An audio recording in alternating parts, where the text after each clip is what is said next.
बिस्मिल्लाहिर्रहमानिर्रहीम इय्याका नअबुदु व इय्याका नस्तईन।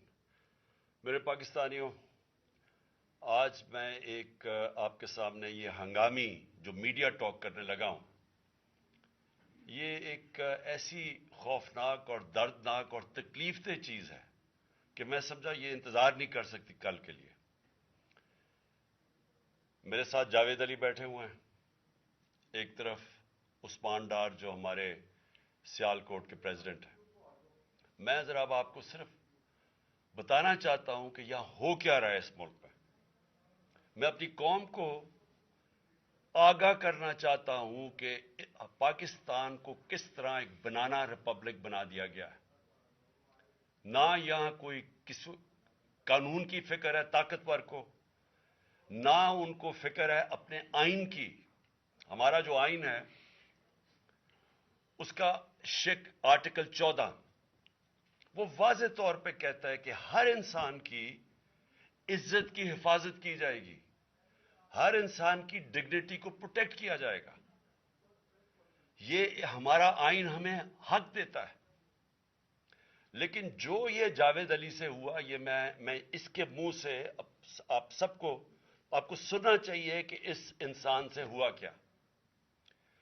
और मैं उसके बाद आपको बताऊंगा, ये जब खत्म कर देंगे, कि ये जावेद अली तो एक आदमी है जो सामने आ गया है। यहां इतने लोगों को इन्होंने, जब से हमारी गवर्नमेंट गई है, इस तरह के बयान दिलवाने की कोशिश की कि या हमारे एमपीज एमएनएज जो तकड़े वजीर हैं उनके खिलाफ दो, या उनके ऊपर वीडियो फिल्म बना दो, या ब्लैकमेल करने के लिए उनकी कोई ऑडियो टेप्स कर दो, या उनके ऊपर कोई करप्शन के केसेस बना दो ब्लैकमेल करने के लिए।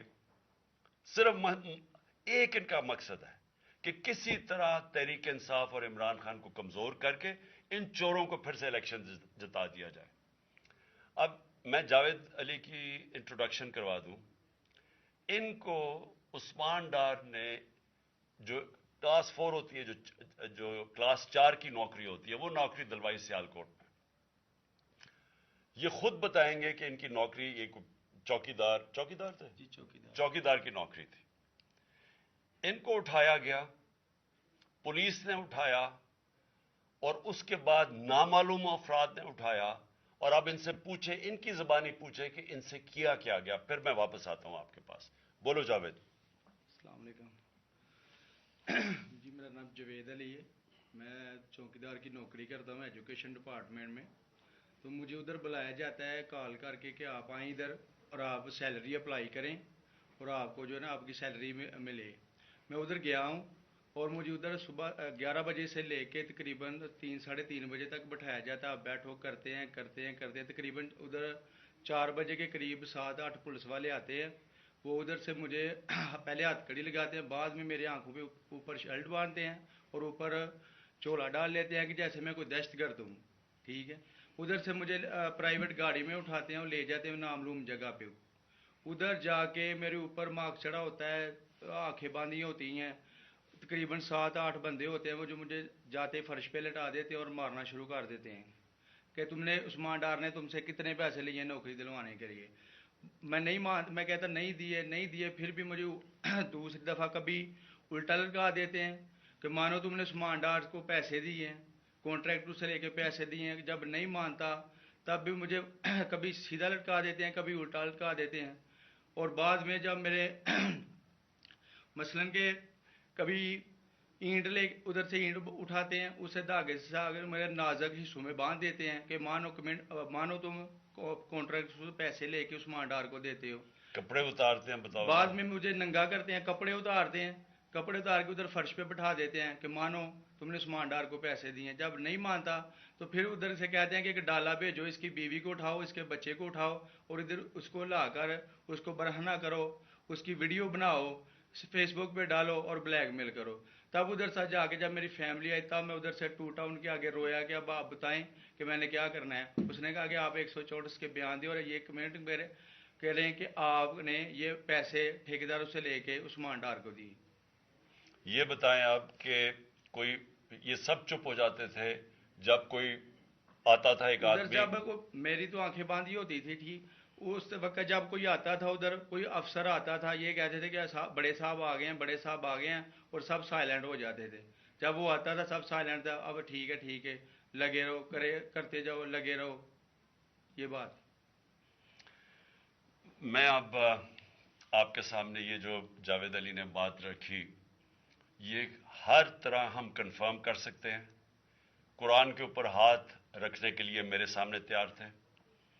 یہ عثمان ڈار کو پھنسانے کے لیے، اس کو کرپشن کیسز میں لانے کے لیے، یہ ساری چیز، یہ جو اس سے 164 کا بیان دلوایا گیا، اور پھر بیوی بچوں کو ساتھ والے کمرے میں لا کے ان کو کہا کہ اس کو ننگا کریں گے. یہ سیدھی بات بتائے، بیوی کو کہا کہ اس کو ننگا کر کے اس کی تصویریں بنائیں گے اور پھر فیس بک پہ چلائیں گے. میں آج اپنی بڑے رسپیکٹ سے، میں اپنی عدلیہ سے، میں اپنی چیف جسٹس صاحب سے کہنا چاہتا ہوں کہ دیکھیں، میں اب سے نہیں، جب سے ہماری حکومت گئی ہے، میں تب سے کہتا رہا ہوں کہ ہمارے بنیادی حقوق کی حفاظت کون کرے گا. شہباز گل کو اٹھایا، اس کو ٹارچر کیا گیا، اس کو ننگا کیا گیا، اس کو لٹکایا گیا اوپر، اس کو مارا گیا. اس سے بیان دلوا رہے تھے کہ عمران خان کے خلاف سٹیٹمنٹ دو، جو اس کو کہہ رہے تھے عثمان ڈار کے خلاف سٹیٹمنٹ دو. اس کو میں نے صرف ایک میرے منہ سے نکل گئی اور اس سے میں نکل گئی کہ ہم جس جج نے ان کو ریمانڈ دلوایا تھا واپس، شہباز گل کو واپس جیل میں، جب وہ ٹارچر ہوا تھا، تو میں نے کہا قانونی کارروائی کریں گے. میرے اوپر کنٹیمپٹ نوٹس کیا گیا، لیکن کسی نے ایک کسٹوڈیل ٹارچر ساری دنیا کے اندر منع ہے، کسٹوڈیل ٹارچر کے اوپر کچھ نہیں ہوا. پھر اعظم سواتی کو اٹھایا گیا اور ساری قوم کے سامنے جو اعظم سواتی نے اپنے زبان سے بتایا کہ اسے کیا گیا ہے، ایک ٹویٹ کے اوپر، اس کا صرف ایک ٹویٹ کر دی تھی اس نے کہ NRO2 باجوہ نے دیا، جو سب قوم جانتی ہے. اس کے اوپر جو اس سے کیا گیا، پھر ویڈیو بھیجی گئی اس کی بیوی اور اس کی بیٹی کو. ایسی چیزیں اس ملک کی تاریخ میں کبھی نہیں ہوئی، یا میں تو نہیں کبھی سنی تھی ایسی چیزیں. شاید دہشت گردوں سے ہوتی ہوں، شاید کوئی باہر کے جاسوسوں سے ہوتی ہو، غداروں سے، لیکن اپنے شہریوں کو اس طرح کرنا اس ملک کی تاریخ میں کبھی نہیں ہوا. میں نے جب مجھے گولیاں لگی، میں نے تب چیف جسٹس صاحب کو پہلے مخاطب ہوا. میں نے کہا دیکھیں، جنہوں نے مجھے یہ قتل کرنے کی کوشش کیا وہ سارے اقتدار میں بیٹھے ہوئے ہیں. اس میں یہ جو ایک آدمی ڈرٹی ہیری جب سے جنرل باجوہ لے کے آیا یہاں، تب سے یہ تشدد شروع ہوا ہے. شہباز گل کا، اعظم سواتی کا، مجھے گولیاں لگی. یہ جو داستان آپ سن رہے ہیں، سوشل میڈیا کے بچوں سے پوچھیں، جب سے یہ آدمی آئے ان سے اٹھ کے کیا ہوا. ان کو بند کمروں میں کپڑے اتارے گئے، ذلیل کیا گیا. ایک ماں باپ نے مجھے کال کی، انہوں نے کہا ابھی تک ان کا بیٹا نارمل نہیں ہوا. اس سے اوپر اتنا تشدد کیا کہ وہ ابھی تک نارمل نہیں ہوا. اور میں ان کو کہا، جس طرح اس کو جاوید کو کہا میں نے سامنے آؤ، سب ڈرتے ہیں، نامعلوم افراد سے سب ڈرتے ہیں، اور کوئی کسی قسم کی پروٹیکشن کسی کو نہیں ہے، کیونکہ یہ قانون کے اوپر ہے، یہ جو مرضی کر لیں، کوئی ان کو بچانے والا نہیں ہے. کوئی جاوید جیسے انسانوں کو جب یہ کرتے ہیں، اس کو پھر دھمکیاں دی گئی کہ تم نے یہ بتانا کسی کو نہیں ہے، تو ہم یہ کر دیں گے، ہم تمہیں یہ مروا دیں گے. تو یہ اس ملک کی ہمارے پاس تو ایک ہی راستہ ہے، اور مجھے پتا ہے کہ عدلیہ کے اوپر پورا اٹیک ہے یہ مافیا کا. یہ پولیٹیشین نہیں ہے، یہ مافیا ہے جو ٹیپیں بناتا ہے ججز کی، جو ہر قسم کی بلیک میل کرتا ہے. انٹیریئر منسٹر ٹیپ چلا رہا ہے کسی کی، یہ بالکل غیر قانونی چیز ہے. وہ جج کی ٹیپ چلا رہا ہے، وہ اس کی مریم وہ ٹیپ چلا رہی ہے کسی ارشد ملک جج کی، کبھی ثاقب نثار کی ٹیپ چل رہی ہے. یہ کسی مہذب معاشرے میں یہ چیزیں نہیں ہوتی. یہ کنٹرول کے لیے، عدلیہ کو کنٹرول کے لیے صرف یہ سارے حربے استعمال کیے جا رہے ہیں. میں آج اس پلیٹ فارم سے اپنے چیف جسٹس اور اپنی ہائر جوڈیشری کو، امید تو صرف آپ سے رہ گئی ہے इस वक्त जो जिस तरह का जुल्म किया जा रहा है, ये नामालूम अफराद जो कर रहे हैं इस मुल्क के साथ, और खास तौर पे जो डर्टी हैरिया है, मेरी सारी इन्होंने, ये कैसे हो सकता है कि मेरी जो सारी जेआईटी की रिपोर्ट थी, जो उन्होंने फोरेंसिक एविडेंस जमा की हुई थी, वो सारी खत्म कर दी है। उन 4 ऑफिसर्स को फिर ऊपर बैठा दिया जिनके ऊपर प्रोसिक्यूटर जनरल ने कहा था कि इन्होंने मेरी जेआईटी की एविडेंस सैबोटाज करने की कोशिश की। उसने टेररिज्म कोर्ट को बताया है, उनको वापस लाके ऊपर बैठा दिया है। यानी उससे इंसाफ मिलेगा? सारी एविडेंस खत्म कर दी है, तो हमें किधर जाएंगे हम? मेरी रिक्वेस्ट है चीफ जस्टिस साहब, ये जावेद अली की, इसके ऊपर सोड मोटो एक्शन लें, पता चलाएं कि ये कौन लोग हैं। और ऊपर से उसने नामालूम अफराद ने इसने सुना कहते हुए कि पुलिस के ऊपर सारा इल्जाम लगाना, पुलिस को पंचिंग बैग बनाना, और कुछ ना कहना, नहीं तो हम तुम्हें ये कर देंगे, मार देंगे। देखिए जी, वक्त आ गया है। मैं अपनी जुडिशरी से ये कहना चाहता हूं कि ये जो भी आप में, आपका सबसे बड़ी जुडिशरी की सबसे बड़ी जिम्मेदारी हमारे बुनियादी हुकूक की हिफाजत करना है।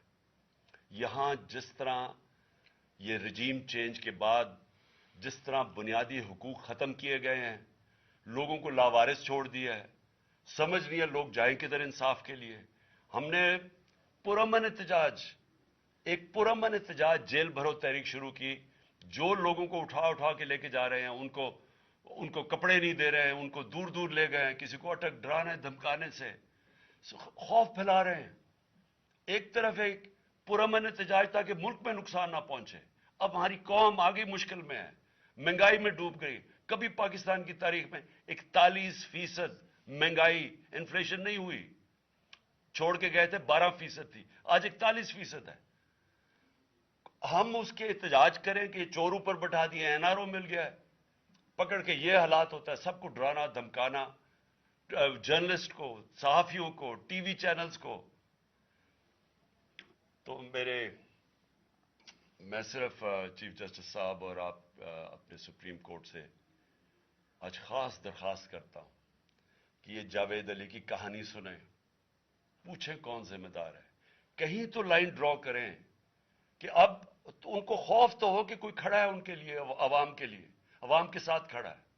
कोई तो एक्शन लें ताकि अवाम को कोई हौसला हो कि हमारी अदलिया हमें बचाएगी। कौन बचाएगा जावेद? सोचें कि बीवी बच्चों को साथ वाले कमरे में जाके कहते हैं उसको नंगा करके हम तो उसकी तस्वीरें बनाएंगे। ये कौन से माशरे में होता है? ये कौन? ये कोई गद्दार है? कोई एक चौकीदार की क्लास 4 की नौकरी कर रहा है, उससे उठा के ये किया कि जी इसके खिलाफ एविडेंस दे, कि वो देगी जी कितना आपने इसके लिए कितनी, पता नहीं किधर से इसने क्लास 4 के चौकीदार ने पता नहीं कैसे पैसे बना के देने थे इसको, लेकिन कोई एविडेंस मिल जाए ताकि किसी तरह तहरीक इंसाफ का जो सियालकोट का हमारा डिस्ट्रिक्ट का प्रेसिडेंट है, उसको किसी तरह गंदा किया जाए और उसको किसी तरह नाअहल किया जाए, किसी तरह एंटी करप्शन में आ जाए। और ये है पंजाब की जो इन्होंने केयर टेकर गवर्नमेंट, ये जो एक बददियानतदार मैं इसका नाम मुझे समझ नहीं आता कि ऐसा घटिया चीफ इलेक्शन कमिश्नर इस मुल्क की तारीख में नहीं आया, कि शर्म नहीं आई कि न्यूट्रल केयर टेकर ये हरकतें करता है। ये न्यूट्रल केयर टेकर के नीचे हो रहा है।